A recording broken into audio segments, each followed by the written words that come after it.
양국 정상의 추인을 거친 정부 간의 공식적 약속이라는 부담에도 불구하고 저는 대통령으로서 국민과 함께 이 합의로 위안부 문제가 해결될 수 없다는 점을 다시금 분명히 밝힙니다.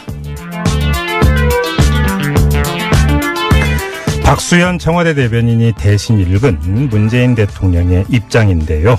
이 위안부 합의 재협상을 시사한 것, 이렇게 해석을 해야 되겠죠. 그런데 이 탄탄대로 같지는 않습니다.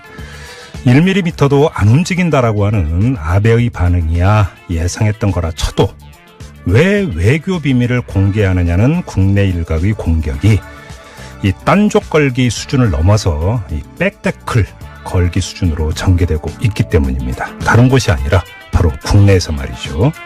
네, TBS 보도국의 양아람 기자 모셨습니다. 어서 오세요. 네, 안녕하세요. 자, 한번 가볼까요? 네, 방금 전 오프닝에서도 언급을 해주셨는데요. 네. 위안부 합의 관련해서 당사자 가운데 한 사람인 윤병세 전 외교부 장관이 TF 발표를 정면으로 반박하고 나섰습니다. 그랬죠. 네, 기자들한테 이메일로 입장문을 보냈는데요. 비공개 합의를 이제 공개해서 외교에 대한 국제사회의 신뢰도를 저하시킬 것이다, 이렇게 주장을 했습니다. 네. 윤 전 장관뿐 아니라 자유한국당 또 상당수 언론도 같은 주장을 지금 하고 있는데요. 공공기관의 정보 공개에 관한 법률에 국가안전보장, 국방, 통일, 외교 관계 등에 대한 사항으로서 공개가 될 경우에 국가의 중대한 이익을 현저히 해칠 우려가 있다고 인정되는 정보는 공개하지 않을 수 있다는 네. 규정을 어겼다. 이제 이런 공격인 건데 네. 우리 진행자께서는 이 문제 어떻게 보고 계시나요? 이건 좀 조목조목 정리를 좀 해야 되는데요. 네. 먼저 기초 사실부터 한번 좀 정리를 합시다. 네. 그러니까 공공기관 정보 공개에 관한 법률의 취지는 제1조에 어떻게 규정이 되어 있냐면 국민의 알 권리를 보장하고 국정에 대한 국민의 참여와 국정 운영의 투명성을 확보함을 목적으로 하는 것이니까 정보를 가급적 적극 공개하는 것을 원칙으로 한다. 네. 이게 이 법의 취지예요. 그렇죠. 다만 예외적인 경우는 공개하지 아니할 수 있다, 이렇게 되어 있고 네. 조금 전에 전해주신 그 경우가 바로 여기에 해당이 된다라는 겁니다. 하지만 이건 의무 규정, 그러니까 꼭 공개해서는 안 된다가 아니라 안 할 수도 있다는 것이에요. 그러니까 네. 할지 말지는 공공기관, 그러니까 이번 건 같은 경우는 외교부가 판단하면 되는 문제다, 이런 겁니다. 그렇죠. 근데 이렇게 해석할 수도 있는데 또 일각에서는 TF의 발표가 비밀 엄수 원칙을 어겼다, 이렇게 주장을 하고 있는 상황인 거잖아요. 이게 외교 관련은 30년 동안 봉인해야 되는데 이게 공개하면 어떡하나 이렇게 주장을 하던데 네. 이 주장이 성립하려면 먼저 비밀 지정이 이루어져야 하는 것 아니겠어요? 그런데 네. 비밀 지정 권한은 누구한테 있냐면 바로 해당 공공기관, 그러니까 외교부가 갖고 있는 거예요. 그런데 어제 TF의 발표는 이걸 어떻게 해석을 해야 되냐면 외교부의 행정행위로 해석할 수 있거든요. 그러니까 네. 다시 말해서 외교부가 비밀로 보지 않았다, 내지 비밀에서 해제했다, 이렇게 해석할 수 있는 겁니다. 그러니까. 그러니까 상황에 따라서 얘기가 좀 달라질 수 있다는 거로 봐야겠네요. 그렇죠. 근데 이거는 네. 그냥 저희 임의적이고 주관적인 주장이 아니고요. 사례가 있어요.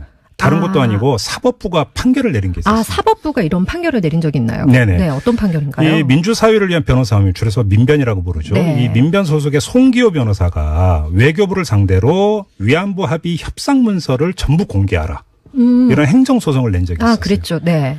서울행정법원이 이에 대해서 어떤 판결을 내리는 줄 알아요? 문서를 공개하라. 공개하라는 판결을 내렸는데 그럼 그 판결 이유가 좀 궁금해지는데요. 그러니까요. 네. 자, 한마디로 요약을 하면 정보를 공개하지 않음으로써 보호되는 국가이익, 이것이 국민의 알 권리보다 크지 않다. 그러니까 국민의 알 권리가 더 중하니까 공개하라, 이런 취지예요. 네. 그러니까 앞서 제가 말씀을 드렸던 공공기관의 정보 공개에 관한 법률 취지를 적극 반영한 판결이다, 이렇게 볼 수 있는 건데 네. 조금 더 구체적으로 설명을 드리면 법원은 일본군 위안부 문제가 피해자뿐 아니라 국민 모두에게 역사적, 사회적으로 중요한 문제라고 본 거죠. 그렇기 때문에 공개하라, 이렇게 나온 겁니다. 그렇군요. 법원이 근데 이렇게 판단했다면 어제 오늘 나오고 있는 공격, 국익이 걸린 외교 협상을 공개하면 어떡하느냐, 이런 주장 자체가 좀 배척되는 건데 이거는 그러면 이해가 된다고 치고요. 예. 좀 다른 한 문제를 좀 짚어보면은 자유한국당과 그 보수 언론이 청와대 향해서 최근 연일 공격하는 게 UAE, 그러니까 아랍에미리트 특사 파견 이유 공개하라고 계속 요구를 하고 있잖아요. 네. 그러면 이것도 좀 공개해야 하는 사항 아닌가 이런 그러니까 생각이 이 두 사안을 드는데. 그러니까 이렇게 섞어놓고 보면 좀 복잡해지죠. 네. 그래서 이 서울행정법원의 판결을 좀 더 자세히 봐야 되는 건데요. 자, 법원이 위안부 합의 내용을 공개하는 것이 국가의 이익을 중대하게 침해한다고 보기 어렵다. 그러니까 공개하라. 이렇게 본 이유가 있는데 그게 세 가지가 있습니다. 네. 첫 번째. 위안부 문제는 반인도적인 전쟁 범죄 아니겠어요? 그렇죠. 그러니까 반인도적인 전쟁 범죄로 네. 예를 들어서 자유무역 협정 FTA나 군사 협정과 같은 다른 외교 문제와는 성격이 다르다. 성격이 다르다. 정의의 차원이 있다. 네. 이 점이 하나가 있는 거고요. 두 번째, 이 위안부 합의 내용의 골자가 이미 공개가 되지 않았느냐. 그래서 그 문서 공개 결정으로 추가적으로 침해되는 국가 이익이 크지 않다. 큰 틀이 이미 나왔기 때문에. 이미 발표가 됐기 때문에. 네. 그리고 마지막 세 번째. 일본의 아베 총리가 합의 직후인 2016년 1월에 공개석상에서 뭐라고 말을 했냐면 일본군 위안부 문제를 전쟁 범죄에 해당한다고 인정한 게 아니다. 이러면서 합의 정신을 부정하는 듯한 발언을 했거든요. 그래서 네, 논란을 네. 일으켰기 때문에 네. 공개를 해서 이건 한번 따져볼 필요가 있다. 이 세 가지를 그러니까 중시해서 공개해야 한다. 법원이 이렇게 판단을 한 거예요. 네. 자, 그러면 법원의 이런 세 가지 기준을 아랍에미레이트 특사건에 비교를 하면 어떻게 되겠습니까? 성격이 다르죠. 조금 그렇겠네요. 완전히 네. 다르죠. 그다음에 또 이 법원 판결에 이 사례와 같은 것 같으면서 조금 다른 또 다른 판단이 있었습니다. 그건 어떤 건가요? 이 송기호 변호사가 소송을 낼 때 네. 공개하라고 낸 게 하나 더 있었어요. 어떤 건데? 박근혜 전 대통령하고 아베 총리가 정상회담을 했는데 이 관련해서 위안부 관련해서 이 정상회담 내용도 공개하라 이렇게 법원에 청구를 냈는데 법원은 이건 안 받아들였어요. 이건 하나는 기각을 받아들이고, 해버렸어요. 하나는 받아들이고 하나는 안 받아들인 건데 그거는 이유가 뭐였나요? 그러니까 한일 정상회담 내용을 공개할 경우에 외교적 정치적 공방의 대상이 될 우려가 크고 향후 이루어질 수 있는 다른 나라와의 정상회담에서도 우리 정부의 신뢰성에 커다란 흠결을 가져와서 외교 교섭력이 약화될 수 있다. 이런 이유로 정상회담 내용은 공개하지 않아야 된다. 이런 판단을 내렸거든요. 네. 자, 이 판단을 그러면 아랍에미레이트 특사건에다가 다시 비교를 해보면 어떻게 되겠어요?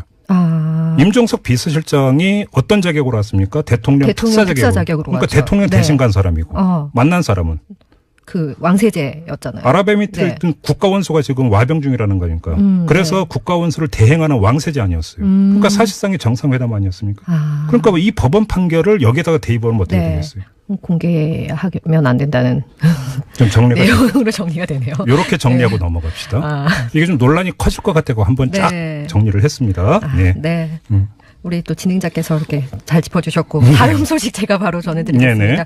오늘 통일부 정책혁신위원회가 개성공단 중단 결정은 당시 박근혜 대통령의 철수 지시에 따라 이뤄진 것이다 이렇게 밝혔습니다. 네네. 박근혜 정부는 북한의 4차 핵실험 그리고 장거리 로켓 발사 등 도발이 잇따르니까 당시 이제 2월 10일에 국가안전보장회의 NSC 상임위원회에서 개성공단 전면 중단 결정을 내렸다 이렇게 밝혔는데요. 네. 그런데 이미 이틀 전인 2월 8일에 박근혜 대통령이 개성공단에서 철수하라고 이렇게 문서가 아닌 구두로 지시를 내렸고요. 예. 10일에는 그러니까 실제로 발표만 했던 것으로 확인이 그러니까 됐습니다. 어제는 위안부 합의에 대한 진상조사 결과가 발표됐고 네. 오늘은 개성공단 가동 중단 결정에 대한 또 그 경위에 대한 조사 결과가 발표됐고 이것도 대단히 중요한 문제인데요. 네.